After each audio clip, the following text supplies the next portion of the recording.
Some wounds heal on the body, leaving behind nothing more than a faint silver scar. But others, they take root deep in the heart, a constant, aching reminder of a life lived on the edge. For Elias, a man caught between two worlds. The line separating kindness from danger was fading faster than a desert sunset. The cabin was an island of quiet in a sea of howling wind. Inside, a fire crackled, its light dancing across the rough-hewn wooden walls, a silent witness to the tension in the room.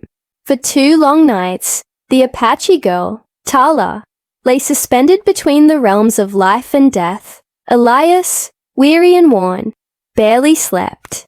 He moved with a quiet, practiced purpose, cleaning her wounds with a gentle hand, bringing cool water to her parched lips, and waiting for a sign, any sign, that she would return from the brink. Leaning over her still form, he saw the faint rise and fall of her chest, and felt a surge of hope. He whispered, his voice rough with exhaustion, "Come on now, girl. Don't you give up on me." Slowly her eyelids fluttered open. Her gaze, though weak, was sharp and questioning. Her voice was a mere whisper, cracked and dry. "Why, are you still here?" Elias managed a tired smile, a small upward curve of his lips that didn't quite reach his eyes. "'Cause I've already done the hard part, saving you," he said, his tone lighter than he felt. "Might as well finish the job." A faint smile touched her lips in return. The first he had seen. It was a fragile, fleeting thing, but in that small gesture, something profound shifted in the quiet cabin.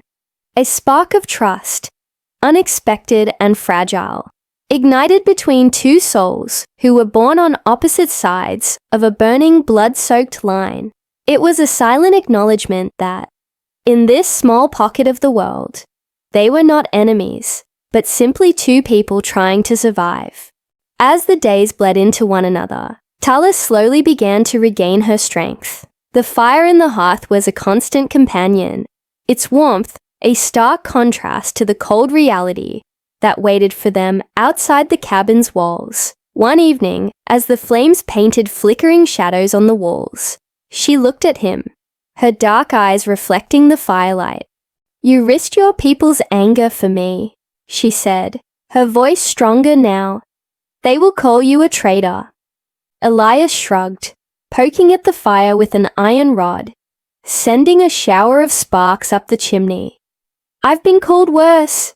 His gaze remained fixed on the flames, his expression unreadable. "My tribe, they won't forgive this," she pressed, her voice laced with a deep-seated certainty. "They will see this as a betrayal." "I'm not asking for forgiveness," he replied, his voice low and steady. He wasn't asking for forgiveness from her people, or his own. He was simply following a compass within him that pointed toward a truth greater than tribe or territory. She pushed herself to her feet, a determined glint in her eyes.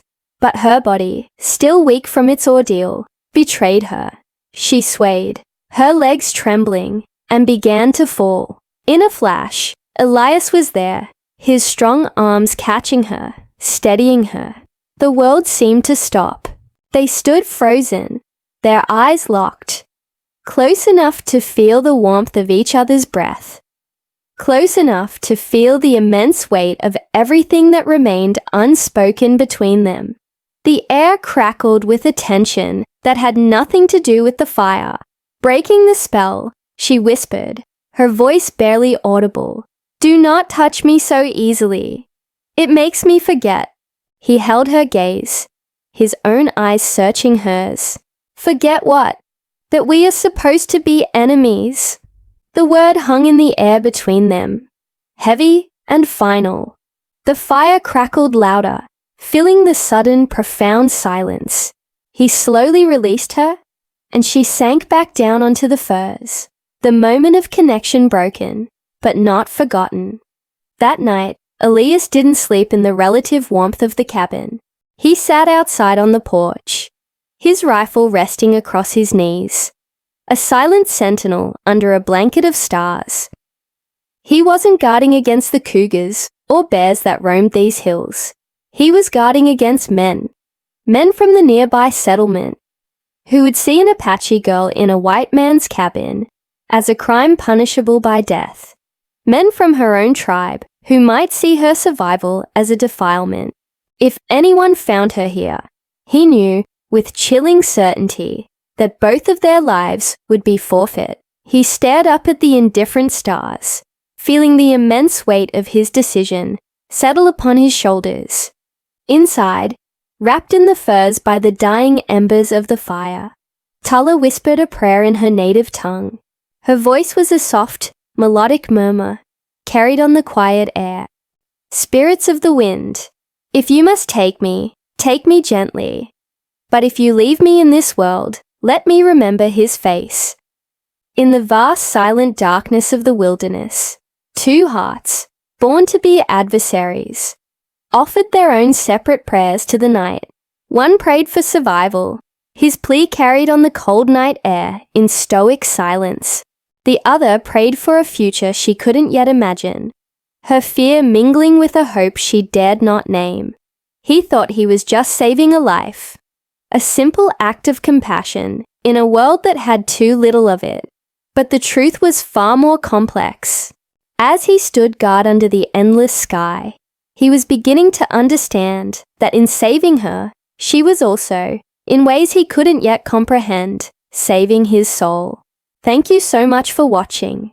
If this story touched your heart, don't forget to like this video and subscribe to our channel for more tales that explore the depths of the human spirit.